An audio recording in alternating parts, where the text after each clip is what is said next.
ಆಷಾಢ ಮುಗಿತಿದ್ದಂತೆ ಇನ್ನು ಶ್ರಾವಣ ಪ್ರಾರಂಭವಾಗುತ್ತೆ. ಶ್ರಾವಣ ಬರ್ತಿದ್ದ ಹಾಗೆ ಹಬ್ಬಗಳ ಸಡಗರವೋ ಸಡಗರ. ಹಬ್ಬಗಳ ಸಾಲಲ್ಲಿ ಕಳೆಗಟ್ಟಿದ ಮನೆ, ತೋರಣ, ಹೂವಿನ ಅಲಂಕಾರ, ತಿಂದು ಸುಸ್ತಾಗುವಷ್ಟು ನಾನಾ ರೀತಿಯ ಭಕ್ಷ್ಯ ಭೋಜನಗಳು. ನಮ್ಮ ಹಿಂದೂ ಸಂಪ್ರದಾಯದಲ್ಲಿ ಹಬ್ಬಗಳು ಶುರುವಾಗುವುದೇ ಶ್ರಾವಣ ಮಾಸದಿಂದ. ದಕ್ಷಿಣ ಭಾರತದಲ್ಲಿ ಶ್ರಾವಣ ಮಾಸದಲ್ಲಿ ಮೊದಲ ಹಬ್ಬ ಎಂದರೆ ಅದು ಹೆಂಗಳಿಯರ ಭೀಮನ ಅಮಾವಾಸ್ಯೆ. ಹಿಂದೂ ಸಂಪ್ರದಾಯದ ಪ್ರಕಾರ ಶ್ರಾವಣ ಮಾಸಕ್ಕೆ ತನ್ನದೇ ಆದ ಬಹು ಮಹತ್ವವಿದೆ.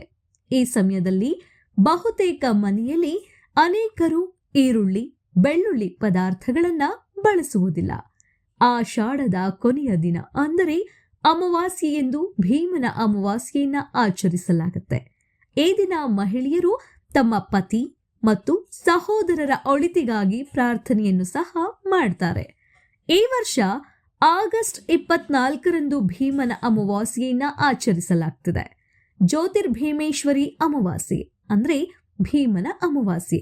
ಈ ವ್ರತದಲ್ಲಿ ಪ್ರಮುಖವಾಗಿ ಶಿವ ಮತ್ತು ಪಾರ್ವತಿ ದೇವರನ್ನ ಆರಾಧಿಸಲಾಗುತ್ತೆ. ಈ ದಿನದಂದು ವಿವಾಹಿತ ಮತ್ತು ಅವಿವಾಹಿತ ಮಹಿಳೆಯರು ಮತ್ತು ಹುಡುಗಿಯರು ಒಂದು ದಿನ ಉಪವಾಸವಿದ್ದು ತಮ್ಮ ಪತಿ, ಸಹೋದರರು ಮತ್ತು ಮನೆಯಲ್ಲಿನ ಇತರೆ ಪುರುಷ ಸದಸ್ಯರ ದೀರ್ಘಾಯುಷ್ಯಕ್ಕಾಗಿ ಪ್ರಾರ್ಥನೆಯನ್ನ ಮಾಡ್ತಾರೆ ಶಿವನ ಬಳಿ. ಇದನ್ನು ದೀಪಸ್ತಂಭ ಪೂಕೆ ಎಂದು ಕರೆಯಲಾಗುತ್ತೆ. ಮದುವೆಯಾದ ಹೆಣ್ಣು ಆರಂಭದ 9 ವರ್ಷಗಳ ಕಾಲ ಭೀಮನ ಅಮಾವಾಸ್ಯೆ ವ್ರತವನ್ನ ಆಚರಿಸುತ್ತಾರೆ. ಪತಿ, ಸಹೋದರರು ಮತ್ತು ಮನೆಯ ಗಂಡಸರ ಆಯುಷ್ಯ ಕೆಟ್ಟ ಶಕ್ತಿಗಳಿಂದ, ಅಪಾಯದಿಂದ ರಕ್ಷಿಸುವಂತೆ ಪ್ರಾರ್ಥಿಸಲಾಗುತ್ತೆ. ಮಹಿಳೆಯರಿಗೆ ದೀರ್ಘ ಸುಮಂಗಲಿ ಭವ ಎಂದು ಹಾರೈಸುವ ಮೂಲಕ ಆಕೆಯ ಪತಿಯ ಆಯಸ್ಸು ಚೆನ್ನಾಗಿರಲಿ ಎಂದು ಹರಸುವುದು ವಾಡಿಕೆ. ಅದರಂತೆ ಹಿಂದೂ ಸಂಪ್ರದಾಯದಲ್ಲಿ ಪತಿಯೇ ಪರದೈವ ಎಂಬ ನಂಬಿಕೆಯೂ ಇದೆ. ಆ ನಂಬಿಕೆಯನ್ನ ಮತ್ತಷ್ಟು ಗಟ್ಟಿಗೊಳಿಸುವುದೇ ಈ ಭೀಮನ ಅಮಾವಾಸ್ಯೆ ವ್ರತ. ಇದು ಹೆಣ್ಣು ಮಕ್ಕಳ ಅಮಾವಾಸ್ಯೆ ವ್ರತ.